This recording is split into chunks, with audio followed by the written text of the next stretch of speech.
See, what's going to happen, and a lot of these ladies think, oh, passport bros is, this is just a small percentage.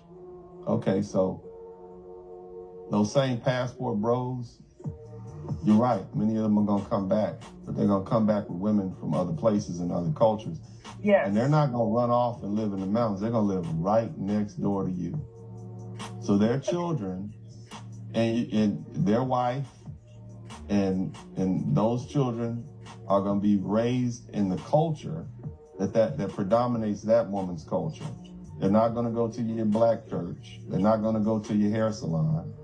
You're not going to be able to interact with them. Their sons are probably not going to date you or your daughters because their mothers are going to say that's not what we want. Matter of fact, I predict, and some brothers on my page agree with me, that in about 10 to 15 years, with all these women from other races and white women also, they're going to start telling their sons, hey, don't date those black American women. Don't bring them in our house because that culture is toxic. It's the same thing your father was running away from.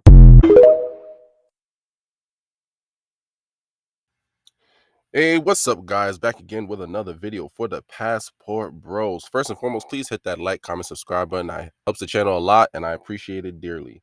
Now, right into the video, we have a brother, Dennis Sperling, a fellow Passport Bro, and he's talking to, I forget her name.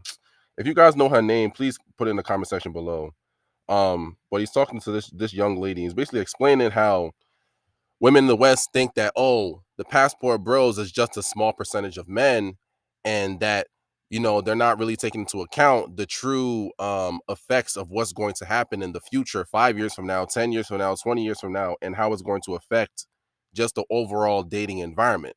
And what he's saying in this video, I agree with to a certain extent, but there is a little bit of disagreement within me.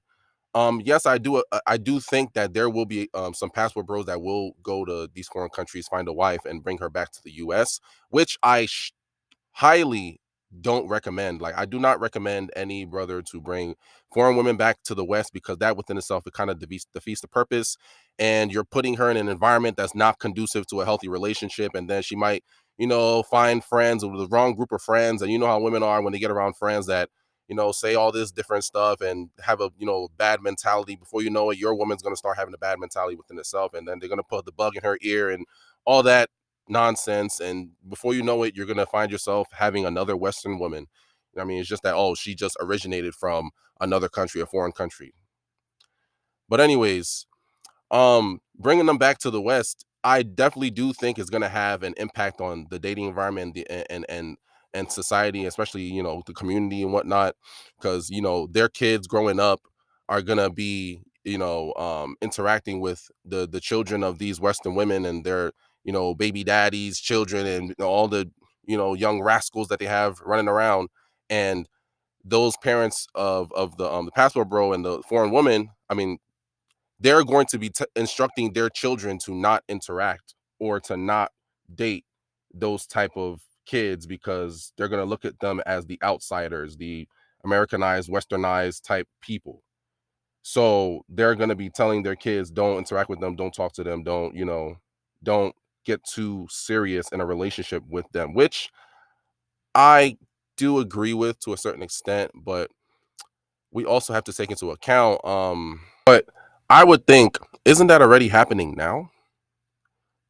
Isn't there already enough brothers that are, you know, dating outside of their race, you know, interacting with women from the community, from the Asian community, from Hispanic community, like all these other women from different communities. They're already doing that now, and already, you know, living next to some of these other people within the community as well. So like, they're already, these women in the West here are already seeing that change. They're already seeing brothers have families with women from other, you know, races and other communities, and have their children grow up and look, you know, different, so to speak. So I think that that's already happening now, but I wonder what would be the difference 10 years, 20 years from now.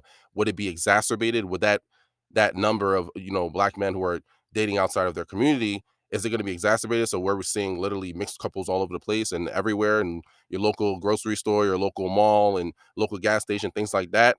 I'm very interested into seeing what's going to happen with this in the next 20 years. And another thing that he said, that these women always love to misconstrue this. They like to say that it's a very small percentage of men who are going overseas for women. Yes, that's true to a certain extent. It's a small percentage right now because, one, we have to take into account there's a lot of men that can't travel because they don't have the resources. A lot of men know about the passport bro movement that do want to travel overseas and do want to go and find foreign women to be their wives in other countries, but they don't have the resources to do so. They don't have the money to do so right now. They're trying to stack their bread up. They're trying to stack the paper up. They're trying to, you know, gather their resources so they can do that. So right now, yes, it is a small percentage of men, but it's growing. That number is growing every single day.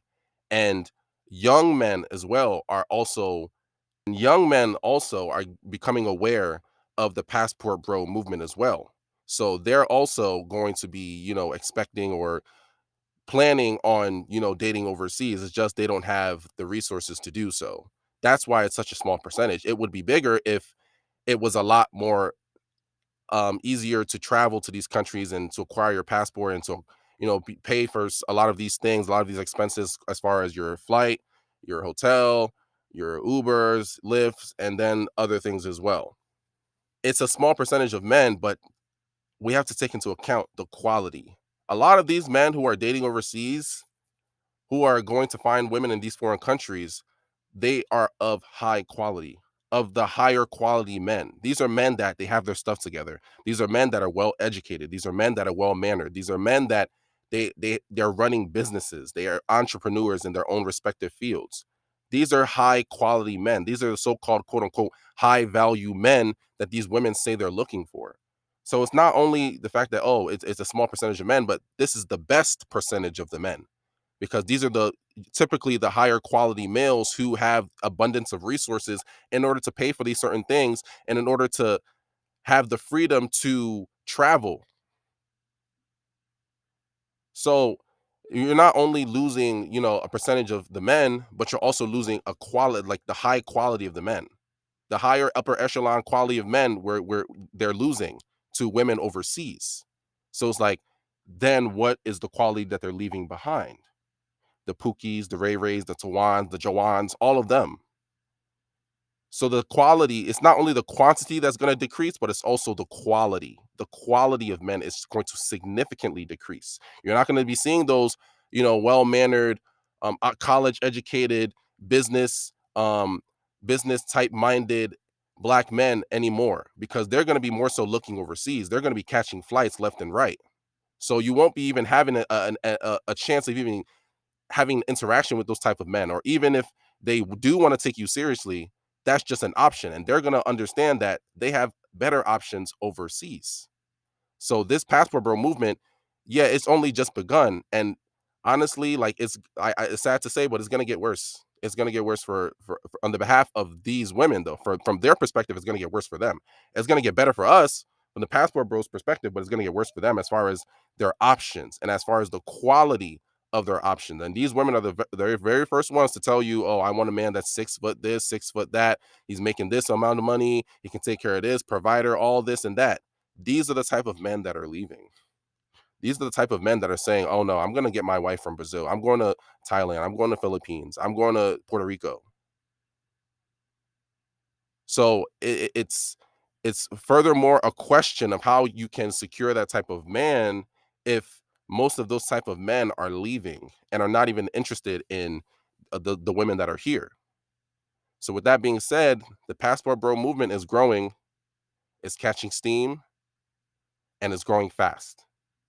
So, brothers, please continue to get your passports, continue to book your flights 5 months out, 6 months out, 7 months out, however many months out that you need. Please get your flights, get your passports.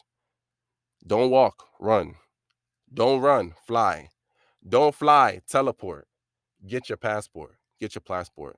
And on that note, Passport Bros, we up. Please like, comment, subscribe. Thank you guys.